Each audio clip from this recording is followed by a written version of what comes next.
Cette semaine, il y a eu une nouvelle campagne de désinformation pro-russe qui a agité les réseaux sociaux avec des dizaines d'affiches anti-Europe, anti-Ukraine aussi. Et il y a une méthode que vous n'aviez pas vue, nous non plus encore jusque-là. Ils utilisent l'image des stars du showbiz pour véhiculer leur message, visiblement. Tout à fait. Alors, à l'affiche de cette nouvelle campagne, on a Léa Seydoux, par exemple. Alors, elle n'est pas là pour faire la promo d'un film. Des internautes en font une militante anti-Europe. Voilà, vous allez voir le type de message qu'on voit, regardez.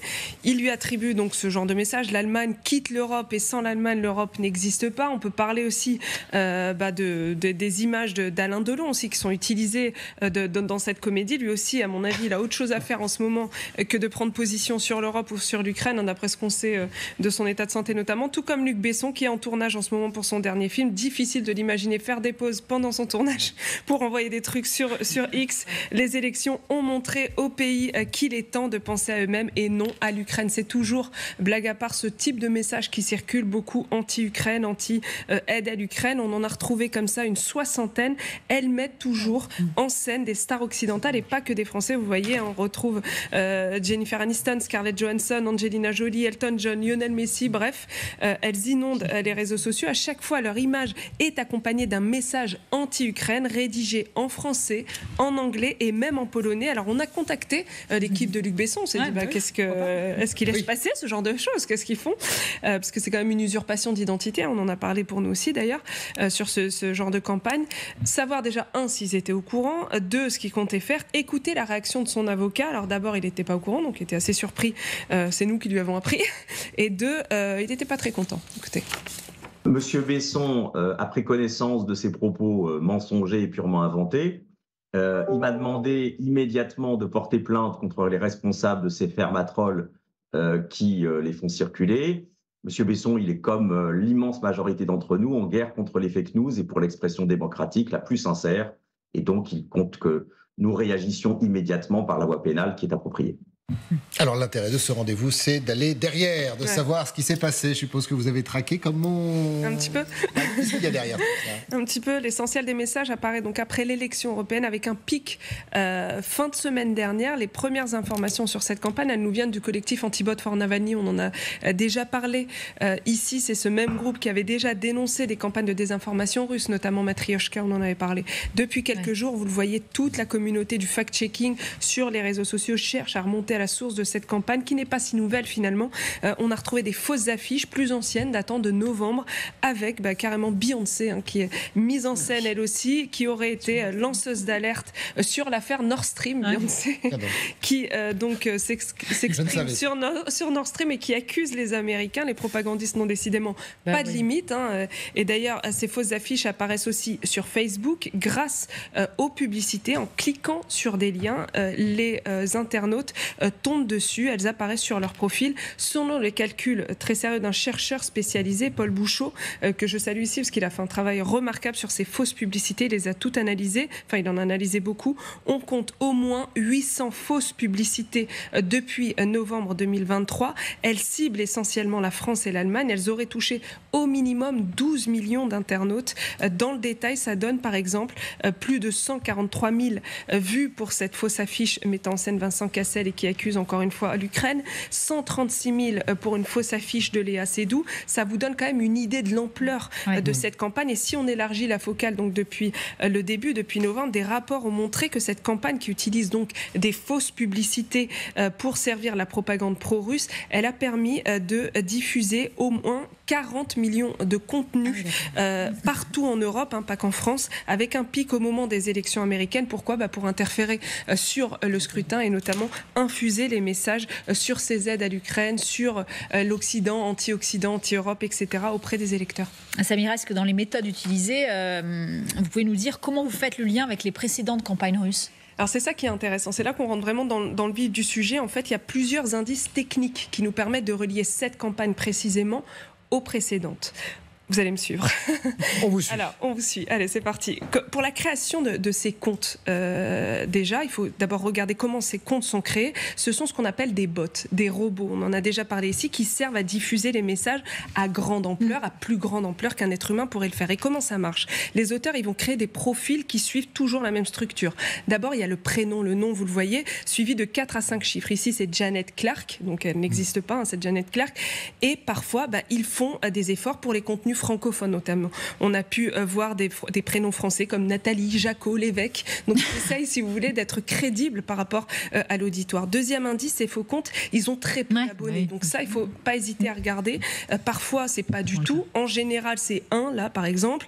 Parfois, c'est 4 ou 5, histoire de ne pas se faire repérer par les plateformes. Il faut aussi regarder la date de création de ces faux comptes. Celui-ci, il vient tout juste d'être créé dans l'unique but de diffuser ces fausses affiches de stars. Certains de ces comptes datent d'il y a quelques mois. Pourquoi? Parce qu'en fait, ils vont les laisser en jachère pour ensuite les activer au moment précisément de cette campagne, toujours dans l'idée de brouiller les plateformes et de ne pas se faire repérer. Et puis, un bon profil, ça a forcément une bonne photo, comme dans la vraie vie, comme pour les vraies personnes. Et là, ils vont reprendre en fait des photos de gens, de vrais gens qui existent. On a fait ce qu'on appelle une recherche inversée, donc une recherche d'images pour aller chercher l'origine de cette identité. Cette photo, elle a été volée donc à un monsieur qui s'appelle Sol Orwell. C'est le patron d'une entreprise spécialisée dans la recherche sur la nutrition. On est quand même loin de la propagande pro-russe et loin des messages anti-Ukraine. Et puis, il y a aussi dans le contenu quelques petits indices qui nous ont fait sourire, avec des erreurs de contexte, des fautes que seule une machine peut faire. Si je vous dis Elisabeth Debicki, est-ce que ça vous parle? Catherine, tu n'as pas le droit de jouer. Voilà, je suis une dictatrice. Est-ce que ça vous parle? Est-ce que quelqu'un connaît cette femme ou pas? Non. Elisabeth Debicki, celle que vous voyez. Elle a joué dans une série, mais je ne sais plus laquelle. On voit ceux qui passent leur temps sur Netflix. The Crown. C'est une actrice polonaise. C'est pas une petite série en plus. J'avais un petit doute avec The Crown. Je me suis dit peut-être que voilà, son image, elle a été très utilisée pour les messages en français. Et vous voyez bien ici que elle n'est pas très connue quand même en France. Enfin, en tout cas, on aurait pu aller chercher quelqu'un d'un petit peu plus connu.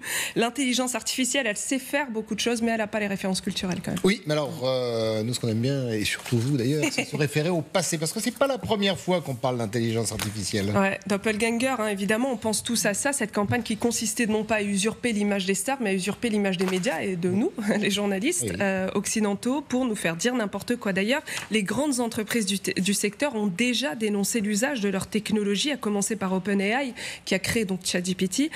Ils ont dénoncé, regardez, au cours des 3 derniers mois, nous avons démantelé 5 opérations d'influence secrètes qui cherchaient à utiliser nos modèles pour soutenir des activités trompeuses sur Internet. Et alors, comment on fait le lien avec la Russie? Là, c'est Meta, par exemple, qui a pu le faire, même si on l'a déjà fait sur Doppelganger, etc. Mais si on suit encore les rapports de ces géants du numérique, la maison mère de Facebook, dans un rapport, elle désigne directement 2 entreprises qui sont basées en Russie, Structura National Technology, qui est donc une société de technologie de l'information, et Social Design Agency, qui est une entreprise de marketing et de conseil politique. Rien d'étonnant, tout ça, pour les experts qu'on a interrogés. Alexandre Alaphilippe, je l'avais déjà interrogé dans cette chronique, qui co-dirige une ONG qui avait révélé Doppelganger, qui lui avait donné son nom. Il s'exprime à ce sujet sur cette nouvelle campagne. On l'a interrogé, écoutez.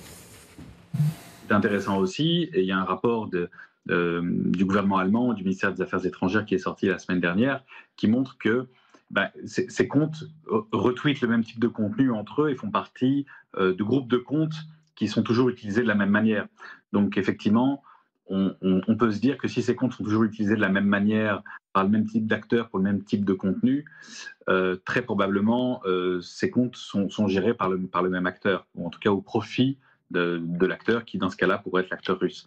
Maintenant, la question, c'est que les informations qui permettraient de le savoir, elles se trouvent quelque part. Elles se trouvent dans les serveurs, en l'occurrence de X, qui a des informations qui permettent peut-être de remonter ces filières et de pouvoir éventuellement mettre une attribution. Donc, alors Samira, justement, que font les plateformes? Pourquoi elles laissent passer tous ces messages? Ouais, vous avez raison, c'est toute la question en fait. C'est tout l'intérêt aussi de ce sujet. D'abord, on ne peut pas dire qu'elles font rien. Regardez, donc c'est Alexandre Capron, le nouvel enquêteur de l'équipe des vérificateurs, qui est donc avec nous sur ces sujets, qui a fait le test. Alexandre, sur 60 faux messages qu'il a repérés sur X, 27 ont été supprimés là, dans les dernières heures. Donc elles font quand même des choses.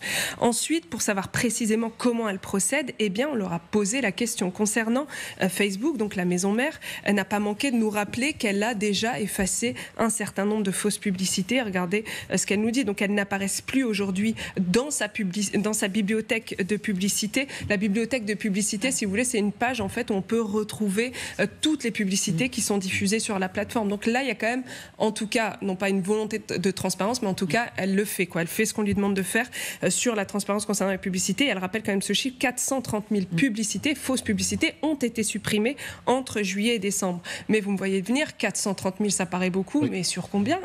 C'est ça qui serait intéressant de savoir. Toujours d'après les experts qui ont travaillé sur ces fausses publicités, Meta n'aurait supprimé que 20% des contenus fallacieux. Donc 430 000, ça paraît beaucoup, mais 20%, si le compte est bien réel, on est encore loin de ce qu'il faudrait faire. Et encore, Meta n'est pas le pire, hein, avec sa bibliothèque municipale publicitaire. Elle est accessible, n'importe quoi, une grosse municipalité accessible à tous. On peut quand même avoir une idée des publicités, on peut avoir une idée aussi des auteurs, etc. Ça nous donne quand même un certain nombre d'informations. On ne peut pas tout à fait dire la même chose de X, hein, le Twitter d'Elon Musk. Juste quelques informations de coulisses. Bah ouais, et que les téléspectateurs n'ont pas forcément. Il faut savoir donc que le service de presse de X, donc service de presse, nous c'est ce qu'on contacte en tant que journaliste pour contacter donc un organisme, etc., n'existe plus. Il n'y a plus de service de presse pour X, donc il n'y a pas de lien avec les journalistes. Voilà, et à une époque, le mail de X renvoyait un emoji en forme de caca. Voilà, donc je vous le dis, et c'est réel, hein, c'est documenté, vous pouvez voir, ça vous donne une idée quand même des efforts de transparence de cette plateforme. Écoutez Alexandre Alaphilippe au sujet de X, et puis on peut en parler après.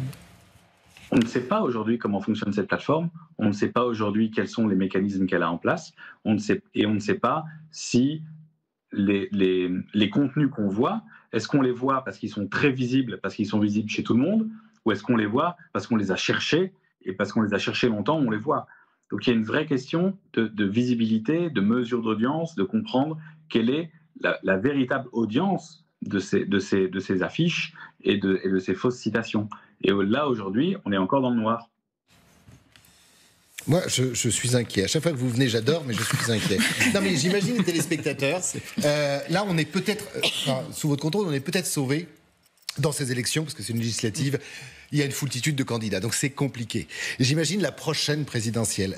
Je reprends simplement ces images que vous avez traquées, des acteurs, des célébrités qui appellent à voter ou pas, mais c'est l'enfer. Anne disait, on a déjà tellement de mal à vérifier les trucs, là, et je disais, ça rajoute de la confusion. C'est tellement déjà le bazar. Oui, mais voilà, ça en plus. On est rentré dans c'est l'objectif. Ça serait possible, on est d'accord. On est rentré dans une nouvelle dimension, notamment sur les réseaux sociaux que les jeunes utilisent beaucoup pour s'informer, sur TikTok. C'est-à-dire que moi, je trouve que ça pose un véritable problème démocratique, parce qu'il fut un temps, la controverse démocratique, c'était voilà les faits, je suis pour, je suis contre. Oui. Aujourd'hui, à l'ère de la désinformation, à l'ère de l'intelligence artificielle, à l'ère de cette propagande qui est menée à dessein pour nous déstabiliser, avant même la controverse idéologique, il va falloir s'accorder sur les faits. C'est-à-dire que si je vous dis ce stylo est bleu, il fut un temps, on disait oui, on est d'accord, il est bleu. Aujourd'hui, si je vous dis il est bleu, certains vont dire non, en fait, il est rouge. Et donc, vous allez pouvoir voir des images. Le temps que je vérifie la couleur, de toute façon, vous allez voir des images avec vos propres yeux. En réalité, elles sont manipulées. Et un jour, voilà, je ne sais pas comment on s'en sortira, mais les gens vont aller voter sur ce qu'ils ont vu et en vérité, ils se basent sur quelque chose qui est faux.